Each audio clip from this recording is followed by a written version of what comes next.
Hey everybody, Dr. G here. I'm a licensed clinical psychologist and body language expert, and today we're going to be analyzing the case of Mackenzie Shirilla.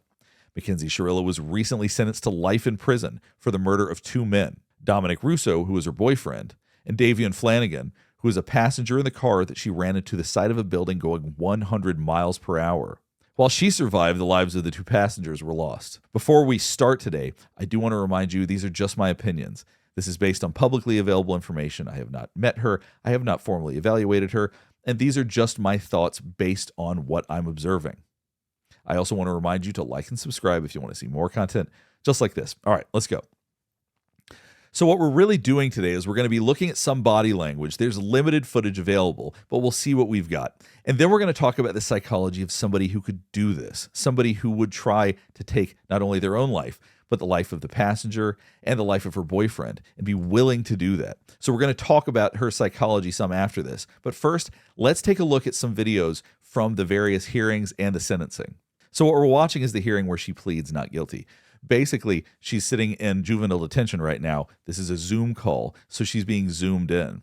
But just let's get a little bit of an idea of what her body language is typically like. 679612, Zoom from juvenile detention.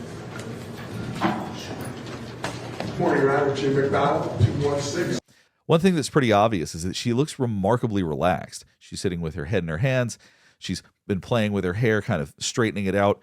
This is something that I'm not saying she's not taking it seriously, but she looks awfully calm. She doesn't seem to have the level of tension that you might expect for a situation like this. I'm going to go back. We'll watch this again, and then we'll keep going.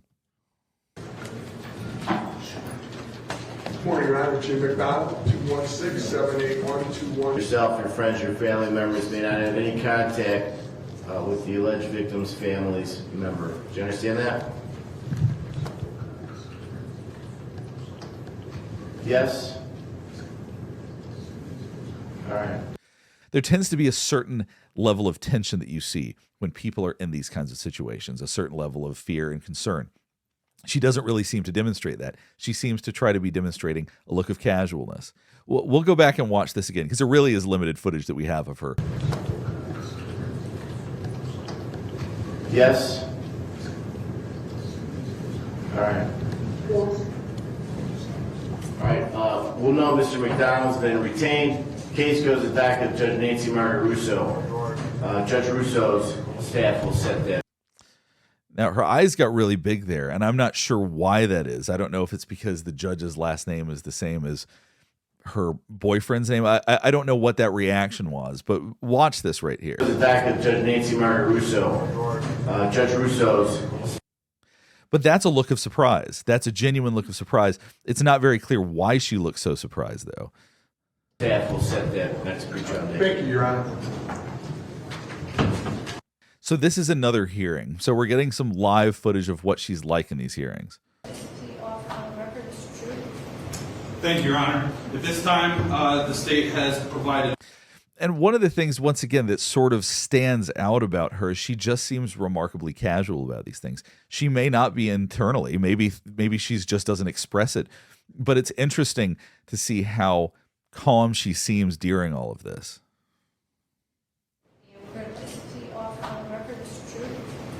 Thank you, Your Honor. At this time, the state has. Mackenzie, are you satisfied with your lawyer so far? You can see us. Yes, Your Honor. All right. Anything that we have to discuss? This trial's coming up soon. Any issues? Any discovery problems? Anything we need to talk about? From my position. And so one of the things that's a little bit difficult with her, it almost looks like she has a slight smirk on her face or that she might be smiling. This might just be the way that her face looks, because sometimes we see that. Sometimes we see people that we're like, why are they looking so amused by all of this? And so maybe she isn't smiling, but it does seem a little bit like that she, once again, she's saying, yes, Your Honor. She's reacting appropriately, so I'm not being critical in that sense, but she just doesn't seem to have the level of gravity affecting her that you would think in a situation like this that is as serious as all of this is, which may have been what got her in this situation in the first place. But we're going to talk about that after we watch the body language when we talk more about the psychology of this situation. Issues? Any discovery problems? Anything we need to talk about? From my position, Your Honor, no. We've turned over everything. I gave Now we're going to watch the verdict being read. And after that, we're going to talk about the psychology behind how something like this can happen. I appreciate that despite that stress, you all worked with me to ensure. So now as she's being talked to by the judge, as she's preparing for her sentence to be read, you can see the stress on her face a lot more than we did before. This is a little bit more of what we would have expected early on in the process, because oftentimes people are very, very stressed out by being in court. Oftentimes they take it very seriously. Not saying that she wasn't, but she certainly has a very different look and appearance now. She chose a course of death and destruction that day. Exhibit 802 crystallizes the deadly decision-making of the defendant. She morphs from a responsible driver to literal hell on wheels as she makes her way down the street. Mackenzie alone made the decision to drive the car, to drive an obscure route. So oftentimes when we see people cover their mouths, oftentimes that's a shock reaction. Obviously, sometimes it's when people don't want to say something that wouldn't really make sense in this context. So I think that what that says is she may be shocked that this is the result. She may truly have not understood or not expected this result to happen. She may have thought that this was not going to go this way. That may have been why she appeared so calm previously. Methodical, deliberate, intentional, and purposeful. This was not reckless driving. This was murder. Court renders the following verdicts. Count 1. The court, having had count 1 tried to and pursuant to waiver, finds the defendant, Mackenzie Shirilla, guilty of murder, to wit, Dominic Russo. It's interesting, even then, despite the fact that the judge was very clearly laying out what was going to happen, she still seemed further shocked. She still seems to be somewhat in denial up until the very moment that it's told to her. Watch her reaction right here. 1. The court, having had count 1 tried to and pursuant to waiver, finds the defendant, Mackenzie Shirilla, guilty of murder, to wit, Dominic.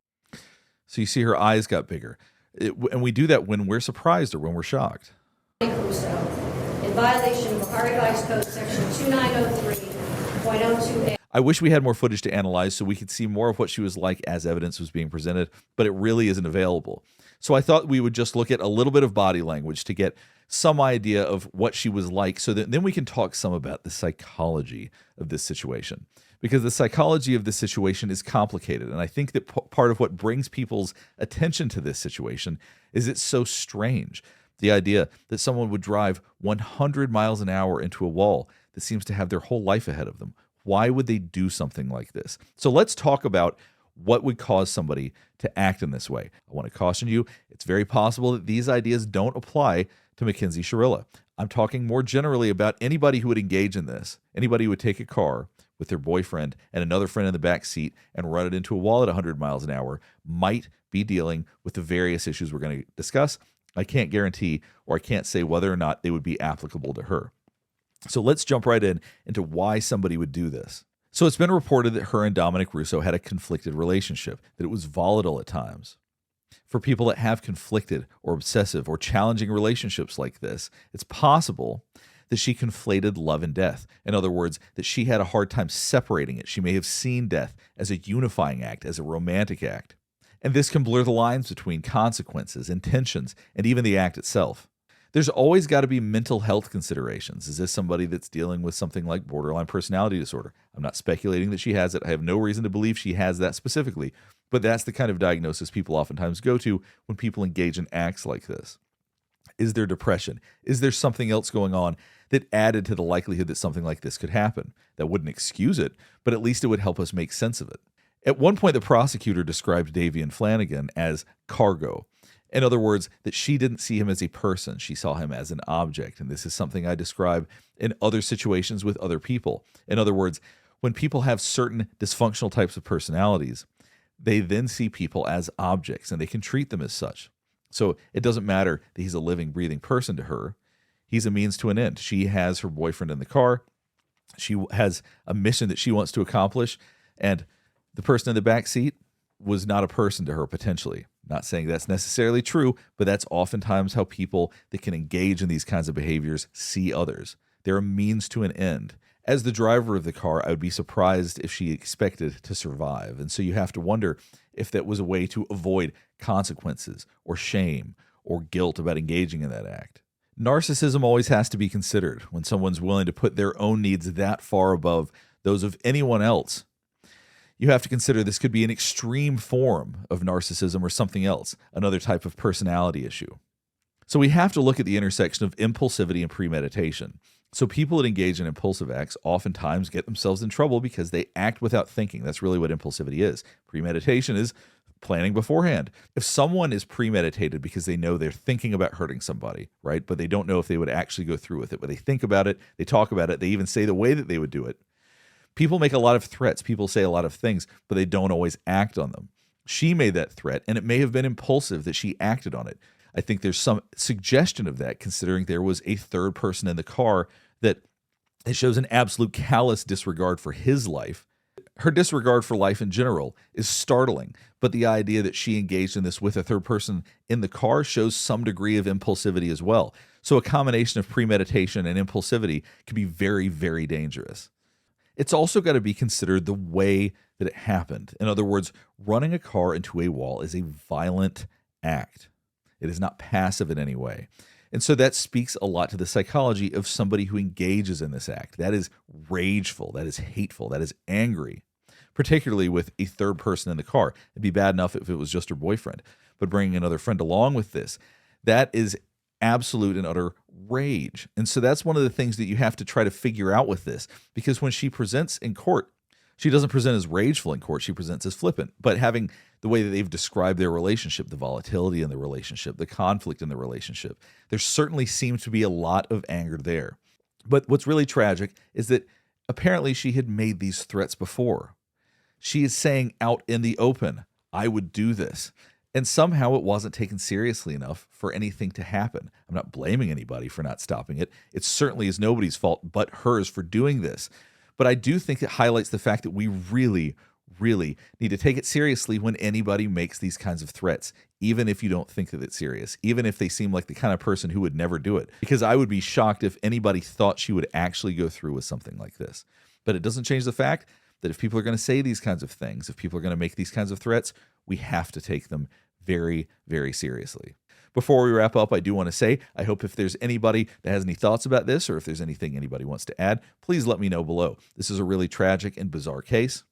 I also wanted to remind you to like and subscribe if you want to see more content just like this. All right, thanks for watching.